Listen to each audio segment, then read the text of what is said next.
Our next speaker, first known as the entrepreneur of the personal computer revolution, was named by Time magazine as one of the 100 people who most influenced the 20th century, as well as one of the 100 most influential people of 2004, 2005, 2006, and again in 2007. Just think what you could have achieved if you had stayed here another 2 years.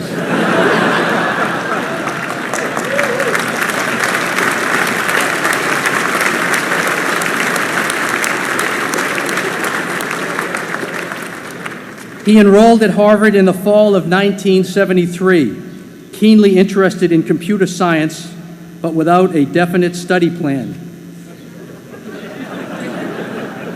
In between intense poker games at Radcliffe, he met his future business partner, Steve Ballmer, and he developed a version of the programming language BASIC for the first microcomputer, and co-authored and published a paper on algorithms with computer scientist Christos Papadimitriou. Our speaker is a person of many talents. A close friend in college amusingly recalls seeing him doze off during the prestigious Putnam math exam. Despite this napping, he scored remarkably well.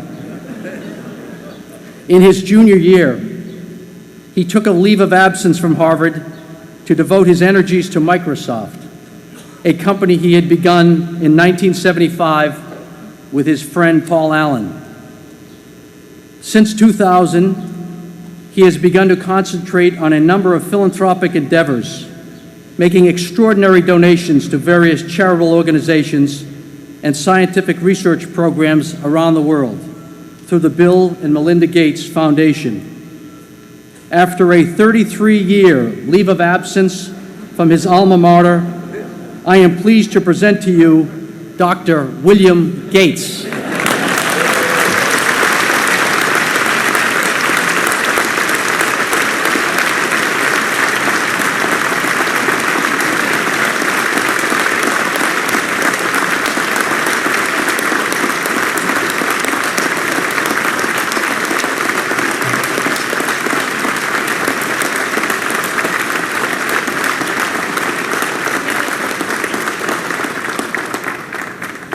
Thank you. President Bach, former President Rudenstein, incoming President Faust, members of the Harvard Corporation and the Board of Overseers, members of the faculty, parents, and especially the graduates. I've been waiting more than 30 years to say this. Dad, I always told you I'd come back and get my degree.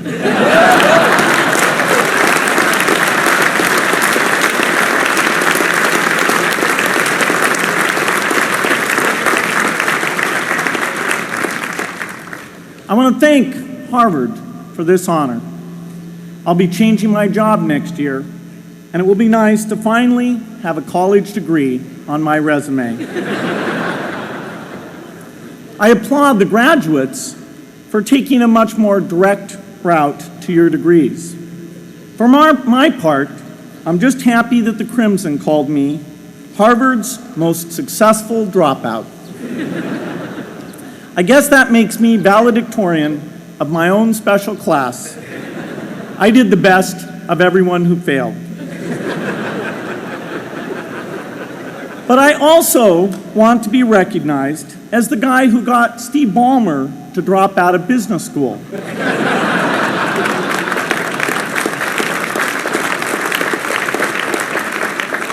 I'm a bad influence. That's why I was invited to speak at your graduation. If I'd spoken at your orientation, fewer of you might be here today.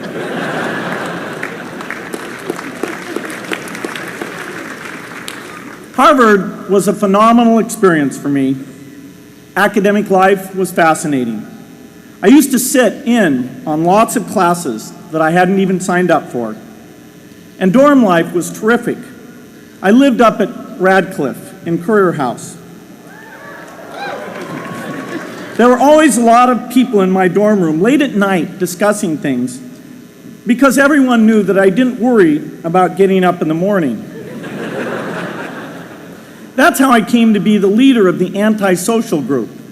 We clung to each other as a way of validating our rejection of all those social people. Radcliffe was a great place to live. There were more women up there, and most of the guys were math science types. The combination offered me the best odds, if you know what I mean. That's where I learned the sad lesson that improving your odds doesn't guarantee success. One of my biggest memories of Harvard came in January 1975 when I made a call from Currier House to a company in Albuquerque, New Mexico that had begun making the world's first personal computer. I offered to sell them software. I worried they would realize I was just a student in a dorm and hang up on me. Instead, they said, "We're not quite ready. Come see us in a month," which was a good thing because we hadn't written the software yet. From that moment, I worked day and night on the extra credit project that marked the end of my college education and the beginning of a remarkable journey with Microsoft. What I remember above all about Harvard was being in the midst of so much energy and intelligence. It could be exhilarating, intimidating, sometimes even discouraging, but always challenging. It was an amazing privilege, and though I left early, I was transformed by my years at Harvard, the friendships I made, and the ideas I worked on. But taking a serious look back, I do have one big regret. I left Harvard with no real awareness of the awful inequities in the world, the appalling disparities of health and wealth and opportunity that condemn millions of people to lives of despair. I learned a lot here at Harvard about new ideas in economics and politics. I got great exposure to the advances being made in the sciences. But humanity's greatest advances are not in its discoveries, but in how those discoveries are applied to reduce inequity.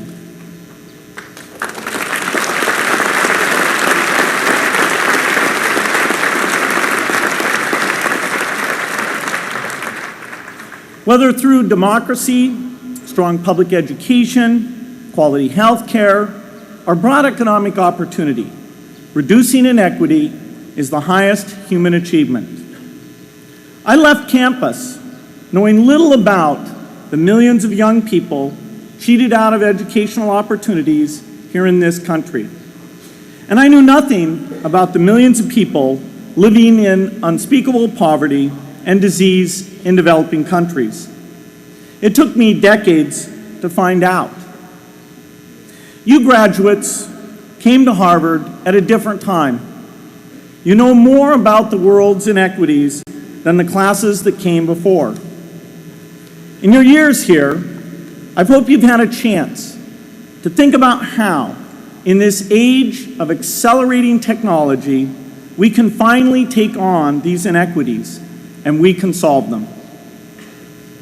Imagine, just for the sake of discussion, that you had a few hours a week and a few dollars a month to donate to a cause.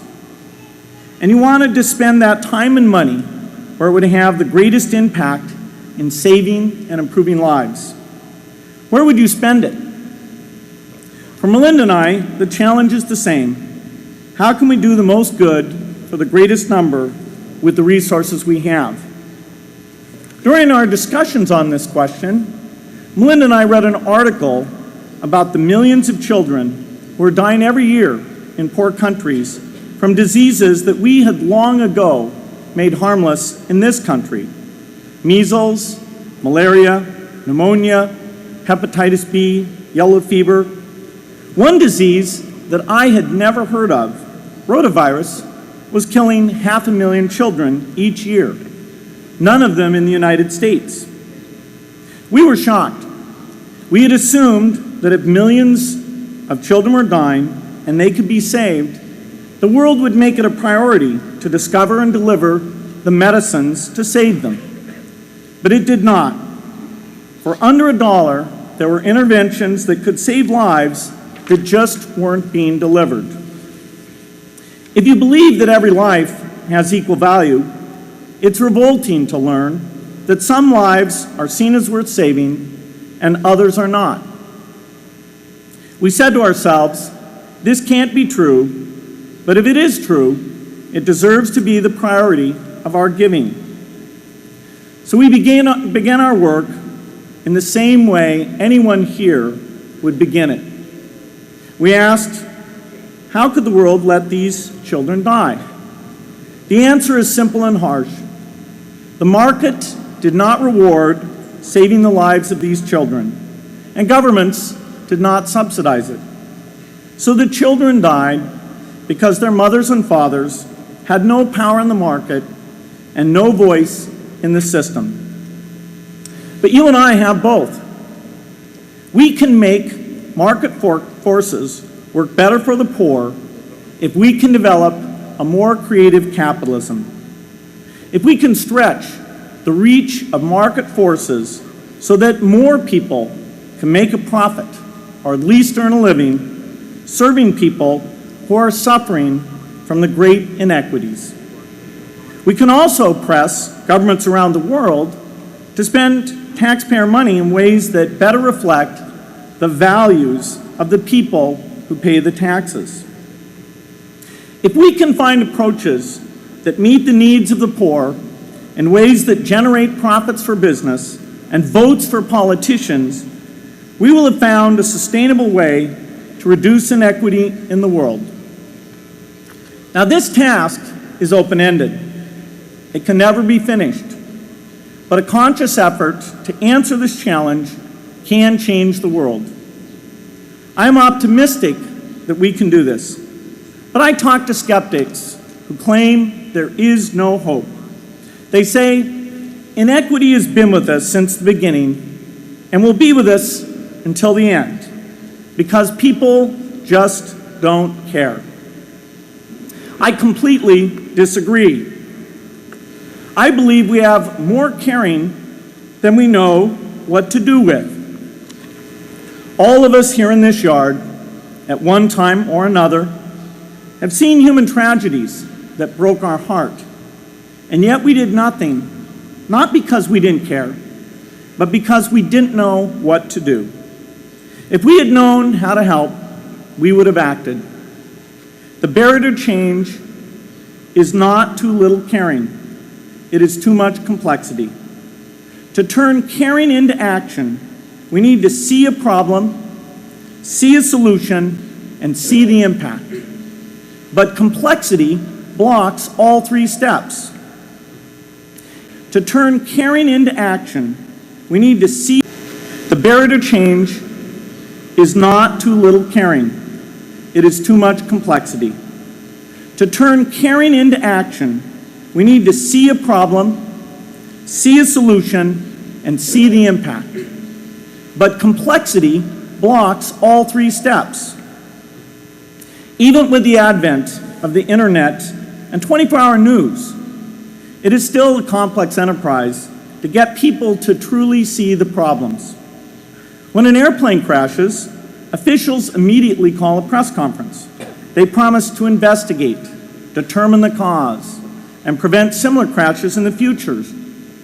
But if the officials were brutally honest, they would say, of all the people in the world who died today from preventable causes, 0.5% were on this plane. We're determined to do everything possible to solve the problem that took the lives of the 0.5%. The problem is not just the plane crash, but the millions of preventable deaths. We don't read much about these deaths. The media covers what's new, and millions of people dying is nothing new. So it stays in the background where it's easy to ignore. But even when we do see it or read about it, it's difficult to keep our eyes on the problem. It's difficult to look at suffering if the situation is so complex that we don't know how to help. And so we look away. If we can really see a problem, which is the first step, we come to the second step, cutting through the complexity to find a solution. Finding solutions is essential if we want to make the most of our caring. If we have clear and proven answers anytime an organization or individual asks, "How can I help?" then we can get action, and we can make sure that none of the caring in the world is wasted. But complexity makes it hard to mark a path of action for everyone who cares, and makes it hard for their caring to matter. Cutting through complexity to find solutions runs through 4 predictable stages. Determine a goal, find the highest impact approach, deliver the technology ideal for that approach, and in the meantime, use the best application of technology you already have. Whether it's something sophisticated like a new drug or something simple like a bed net. The AIDS epidemic offers an example. The broad goal, of course, is to end the disease. The highest leverage approach is prevention. The ideal technology would be a vaccine that gives lifelong immunity with a single dose. So governments, drug companies, and foundations are funding vaccine research. But their work is likely to take more than a decade. So in the meantime, we have to work with what we have in hand, and the best prevention approach we have now is getting people to avoid risky behavior. Pursuing that goal starts the 4-step cycle again. This is the pattern. The crucial thing is to never stop thinking and working, and never do what we did with malaria and tuberculosis in the 20th century, which is to surrender to complexity and quit. The final step, after seeing the problem and finding an approach, is to measure the impact of the work and to share that, success or failure, so that others can learn from the efforts. You have to have the statistics, of course. You have to be able to show, for example, that a program is vaccinating millions more children. You have to be able to show, for example, a decline in the number of children dying from the diseases. This is essential not just to improve the program, but also to help draw more investment from business and government. But if you want to inspire people to participate, you have to show more than numbers. You have to convey the human impact of the work so people can feel what saving a life means to the families affected. I remember going to the World Economic Forum some years back and sitting on a global health panel that was discussing ways to save millions of lives. Millions! Think of the thrill if you could save just one person's life, then multiply that by millions. And with that awareness, you likely also have an informed conscience that will torment you if you abandon these people whose lives you could change with modest effort. You have more than we had. You must start sooner and carry on longer. And I hope you will come back here to Harvard 30 years from now and reflect on what you have done with your talent and your energy. I hope you will judge yourselves not on your professional accomplishments alone, but also on how well you have addressed the world's deepest inequities, on how well you treated people a world away who have nothing in common with you but their humanity. Good luck.